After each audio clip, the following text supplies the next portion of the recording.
Having a big belly cuts your attractiveness in half. Don't complain if I have an affair. It's your fault after all. These were the shocking words my husband said to me, half smiling as he looked at my pregnant belly. I stared down, speechless, and he continued his harsh tirade. In your case, it's not just halved, it's zero. Once you hit your late 30s, it's already halved. Pregnancy makes a woman's worth zero. I couldn't understand what was so funny to him as he laughed alone. Tears welled up in my eyes as I realized how pathetic I felt for not seeing his true nature earlier. The despair I felt at that moment was something I would never forget. Since you quit your job and have nothing to do, make sure you take care of the house and support me, especially since you lack charm now. Otherwise, let's divorce. Divorce? At that moment, I started to think it might be an option for me. As I approached my due date with a large belly, my husband didn't hesitate to demand a divorce. For me, it was the perfect timing to agree to it. After that, I gave birth at my parents' house, and 2 years had passed when my husband appeared in a frenzy. I am Jessica, 36 years old, in my 3rd year of marriage, and experiencing my first pregnancy. As my belly grew, so did my affection for the life inside me. It was something I wouldn't have understood if I hadn't become pregnant. My husband Chris is a successful salesman, 2 years older than me, working for a major corporation. He often comes home late due to overtime, and since we were dating, I've always been concerned about his health. I've left some homemade dishes in the fridge for you to eat. You'll lack vegetables if you only eat out. Thanks, I'll eat them with the lunchbox. It's really helpful that you're good at cooking. Several times a week, I used to visit Chris's apartment when he was working overtime. Even when we couldn't meet, I was happy to connect with him over the phone. Later, I want you, Jessica, to always be by my side to support me. I believe that his proposal was a sincere expression of his feelings. He didn't say to protect me or make me happy, but to support him. In fact, Chris was hopelessly bad at household chores. He would send all iron-needing laundry to the cleaners, eat meals from stores or dine out, and hire a cleaning service twice a month. I was irresistibly drawn to the gap between Chris's public persona and his private self and wanted to support him. My perfectionist nature probably made me an excellent supporter. We met in a beginner's asset management course. My hobby is learning about how money works. It started when I was a student and had a term deposit that matured at the bank. They suggested I try a foreign currency deposit, and when it unexpectedly turned a profit, I found it fascinating. From there, I became interested in the mechanisms and methods of asset management, and learning about business and self-improvement related to money became my hobby. Jessica, you study about money, but you're not really interested in it, are you? What? True, I might not have realized it. It's fun to feel like I understand the world. You really are an odd one. Everyone else thought it was strange too. The course where I met Chris was small, so I became friends with all the participants. I still keep in touch with some of them. At the time, Chris's reason for participating was to make money more easily than now. He was well paid but always complained about being tired from overtime, which I understood. But looking back, Chris really just wanted to make money the easy way. Chris seemed to have tried various ways to increase money, but in the end, he gravitated towards what seemed the easiest. After getting married, I quit my job to become a full-time housewife. Doing household chores for Chris was enjoyable and fulfilling. However, the chores in our 2-person apartment were not too demanding. With time on my hands, I eventually decided to start a part-time job as a proofreader at a publishing company. If housework starts to slip, quit the job immediately.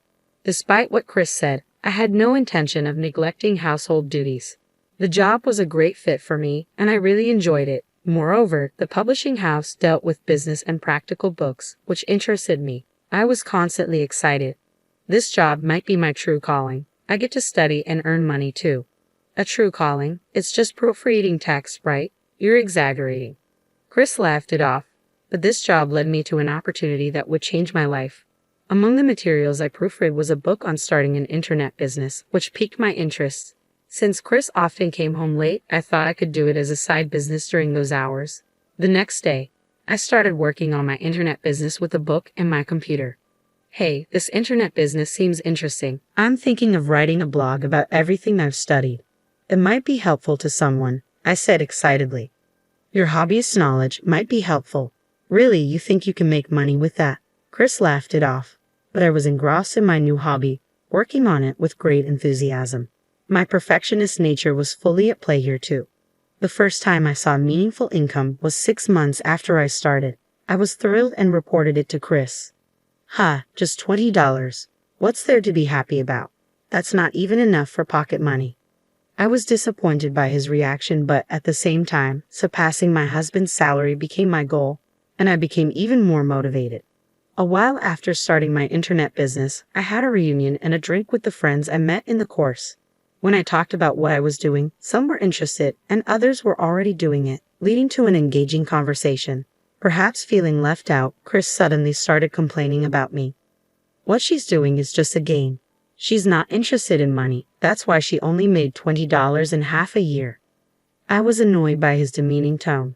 After getting married, she stopped being a woman. She doesn't wear makeup at home, wears sweatpants, and ties her hair like an old lady.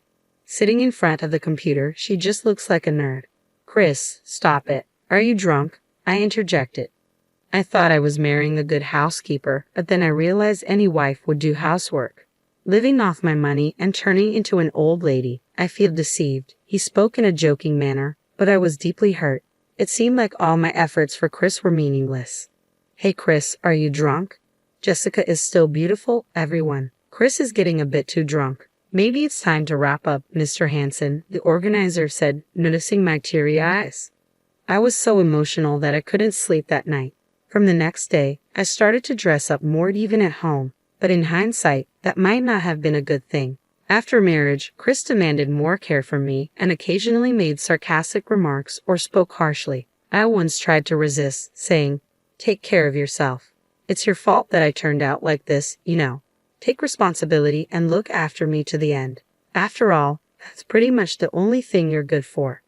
I think I was also wrong to have indulged Chris's selfishness, but the relationship I'm in now, constantly wondering, why did I marry this man, is really painful. I found out I was pregnant in the 3rd year of our marriage. We were growing apart, but our marriage wasn't completely void of intimacy.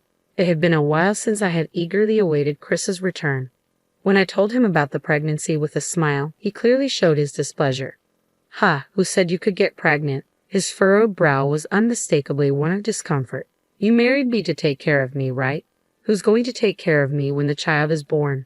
I had hoped that having a child might help us rebuild a happy family despite our differences. It was a real shock to realize he had been thinking of me as just a housemate or servant all this time. "I didn't want a child yet. Sorry, but you'll have to abort this time." I was momentarily breathless at his unbelievable words. I had always had irregular periods and knew I had a less fertile constitution. There was no guarantee I could get pregnant again. "Please let me have this child. I won't trouble you, Chris," I pleaded desperately. This might be my only chance to get pregnant. My heart was racing, making it hard to breathe. "It's a nuisance that you're pregnant. Here's the deal. If you use pregnancy as an excuse to slack off at home, then you'll either have an abortion or we'll divorce. After the birth, you're taking 100% care of the kid. It's your choice to have it after all." Despite his harsh words, I was relieved to have his permission. But could I really take care of a baby and support Chris at the same time? I was full of anxiety, yet I couldn't let go of the hope that seeing our child might change him. With the pregnancy, I quit my part-time job and put more effort into my internet business. I had been running it for over 2 years and had a stable income from the first blog I started. I had recently come close to reaching my goal of earning as much as my husband's salary. Since that drinking party, Chris had been averse to hearing about my work. "Don't ever talk about that in front of me again. It irritates me." Perhaps he despised people who could make easy money even though he wished for it. In the end, I never had the chance to discuss my current situation with him, nor did he show any interest in hearing about it. Keeping it to myself led to a good outcome later, but at that time, I was left feeling isolated and anxious. I was frustrated not being able to share my joy. By the 5th month of pregnancy, my belly had visibly grown. One weekend morning, while drinking coffee, Chris looked at my belly and said something shocking with a half smile. "A growing belly hides your attractiveness. Don't complain if I have an affair. It's your fault for getting pregnant." Hearing my beloved husband declare infidelity because of my pregnancy hurt me deeply. Chris continued to twist the knife. In your case, it's not just halved, it's zero. Your value as a woman halves the moment you hit your late 30s. Pregnancy makes it zero. I couldn't understand what was so funny to him, that he couldn't rejoice in the new life inside me, and instead ridiculed my changing body. My despair deepened, still holding out hope for him. Since you quit your job and have nothing to do, make sure you take care of the house and support me, especially since you lack charm now. Otherwise, let's divorce. Divorce? This must be Chris's true nature. I felt so pathetic for not realizing it before we got married. Divorce started to seem like a real possibility. Having quit my part-time job to focus on my internet business, I now easily earned more than Chris's salary. I could live comfortably even if we divorce. After his laughter, as Chris was getting ready to go out, I asked him where he was going. I don't need to tell you, do I? Maybe I'm going to see my mistress. Chris left the house laughing cheerfully. It wasn't a maybe, he was definitely going to meet his mistress. I had known about it for a while, thanks to a friend. You were at the theme park the other day, right? I wanted to say hi, but it was so crowded. I only saw Chris's face, but the woman with him was wearing a white dress, right? You two still seem so close after marriage. I'm envious. Remembering that conversation still pains me. Despite resenting Chris for causing me so much suffering, my heart still aches. I still have feelings for him, but it was time to put an end to them. I decided to hire a private investigator. Depending on the results, I was ready to cut off my feelings for Chris completely. As I approached my due date, Chris, without hesitation, demanded a divorce just as I was about to give birth. If this had been the old me, I would have probably broken down in tears, fearing the future. But now, things were different. I secretly smiled, knowing it was the perfect timing for me too. Divorce me. My girlfriend is pregnant. I want to remarry her and be a father to the child in her belly. You should remarry the father of your child too. Ha! What are you talking about? I asked, bewildered. That's Mr. Hansen's child, right? No wonder you were defending him at the party. I have proof. Chris took out a voice recorder. When he pressed play, a phone conversation between me and Mr. Hansen played. He must have hidden it in the living room. Mr. Hansen, yes, that's right. I'm not sure what will happen after the birth. Yes, I'd like to meet. Could you keep it a secret from Chris for now? What's this secret meeting with Mr. Hansen about? I never heard about you meeting him personally, Chris demanded. I sighed. He called to see if I wanted to work, but I can't say what will happen after the birth, so I've put it on hold. You can say anything, but I can't trust you anymore, Jessica. Since we're both at fault, we can agree not to demand compensation, right? To think he concocted such a lie just to save on compensation. I almost let out a smile, as I was thinking along the same lines. Okay, I agree to the divorce, but I will demand compensation from you. If you want to demand compensation from me, let's settle it in court. I threw the envelope onto the table. I received photos from the private investigator and spilled them onto the table. The images showed Chris kissing a woman and hugging her in front of her apartment. Your affair started 2 years ago. Maya is 25 and the daughter of a company president, isn't she? You wouldn't want to let her go, I said, smiling sarcastically. I'll submit this as evidence. You can submit that audio from earlier, and we'll also do a DNA test just to be clear. Chris, perhaps out of anger, was trembling, his face flushed red. He probably never thought I was investigating him. Fine, I'll pay the compensation. Maya is young and beautiful, and on top of that, she's rich. Unlike you, after remarrying, I can work at her father's company and won't need to be a corporate slave anymore. So this is what Chris really thinks, I thought, catching a young wealthy woman to make an easy fortune. I'm sick of a woman like you. I want to raise the child with Mia. When I was pregnant, he said he wasn't ready for children yet. Is this the irony of fate? Even though I thought I was over it, my heart constricted at that moment. I'll claim compensation, but if you promise never to call yourself a father to this child, I won't ask for child support. Really? Then let's do that. That child isn't mine, and make sure you never show up in front of me again. Even though it was what I wanted, hearing those words from Chris cut deeper than I imagined. Never involve yourself with us again. And about the division of property. No division of property. We're divorcing on mutual agreement, right? I was relieved he said it before I had to. All right, I'll prepare the divorce agreement. It's for the best for both of us, isn't it? Yes, no, let's make it an official document. I don't want any complications about money later on. Chris must have known deep down that the child in my belly was his. Later, we officially settled the divorce, covering compensation, child support, and property division. Chris tried to skimp on compensation, just as I didn't want to give any of my money to a man who belittled my work. I moved back to my parents' house and safely gave birth to a girl with their help. I was able to continue working while raising my child, thanks to my internet business. Nearly 2 years after giving birth, I received several calls from an unknown number. Wondering who it could be, I answered the phone. Jessica, what's this about? Explain. His shout was so loud that I instinctively moved the receiver away. Ah, he found out, I thought, sighing with irritation and annoyance. It was Chris. I heard you're successful, making over $110,000 a month. Is it about that internet business you mentioned before? Then you should have told me. It's joint property, right? Chris ranted loudly, contradicting his previous stance against discussing it. You were the one who said no property division. Remember, our divorce was mutual agreement. We even made it official with a document, so there's nothing you can do now. I'm really busy. Don't call me again for such nonsense. I responded calmly and hung up. On the other end of the phone, Chris was still ranting, but I refused to engage further. Concerned about my daughter, whom I had left at my parents' house, I called my father the next day. Apparently, Chris had stormed into my parents' house in a frenzy. I was deceived by Jessica. Please let me talk. How can you be so cunning and not feel ashamed as a parent? Jessica, let's talk properly. I won't leave until you come out. Though my father knew what I had told him, he was exasperated by Chris causing a scene at the doorstep. My father handed Chris a note with my whereabouts. Jessica is there. Go talk to her. You're the coward who cheated, destroyed your family, and abandoned your child. Get out of here. If you come here again, I'll call the police immediately. After being sternly rebuked by my father, Chris took the note and left. He probably intended to come straight to the Highend Resort Hotel.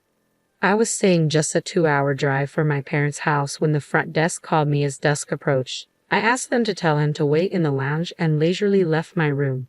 The view of the sea dyed red by the sunset from the lounge was beautiful. As I sat down in front of Chris, who looked out of place and anxious, I ordered a gin and tonic from the waiter. Why are you in such a fancy hotel? What are you drinking? Chris began, his tone accusatory. Yes, I've finished my work for today. This high-end hotel is my favorite, I answered with a smile. Work? You're making over $30,000 a month now. How is that possible? Were you deceiving me? Chris's voice was tinged with bitterness and disbelief. Deceive you? I told you many times that I was pursuing my internet business. Remember? I replied calmly, recalling his earlier dismissals. Yeah, I heard you made $20, but you never said anything after that. So, I thought you quit. How much were you making before we divorced? Chris's confusion seemed genuine, yet there was an undercurrent of resentment. I almost burst into laughter. Why is he so desperate? I thought to myself. I was already earning more than your salary before we divorced. And no way did I deceive you, I replied firmly, correcting his misunderstanding. Why did I divorce you? I've been so unlucky since, Chris continued, his tone shifting to one of self-pity. Suddenly, Chris started to talk about his current situation, seemingly deflated. Maya can't do housework at all. I thought any woman could handle that. When I get home, she leaves all the childcare to me and goes to sleep first. Unexpectedly, Chris began to praise me. You would never have done that, he admitted, recognizing my efforts in a backhanded way. He seemed to be really struggling. Maya, being from a wealthy family, likes luxuries and spends money like water. When I went to Maya's parents to apologize, they told me to take responsibility. They said they'd pay both compensation and leave the childcare to me. I knew from the private investigator's report that Maya liked older men who would spoil her. She was already on her third affair, and each time her parents cleaned up after her. That's how I received a lump sum for compensation. At least you got the compensation, Chris remarked bitterly. It's hell. If we get divorced, I have to repay the entire compensation up front. She spent all the money, and we don't have a penny left at home. On top of that, she's probably cheating again. As I remained silent, Chris must have thought I was sympathizing.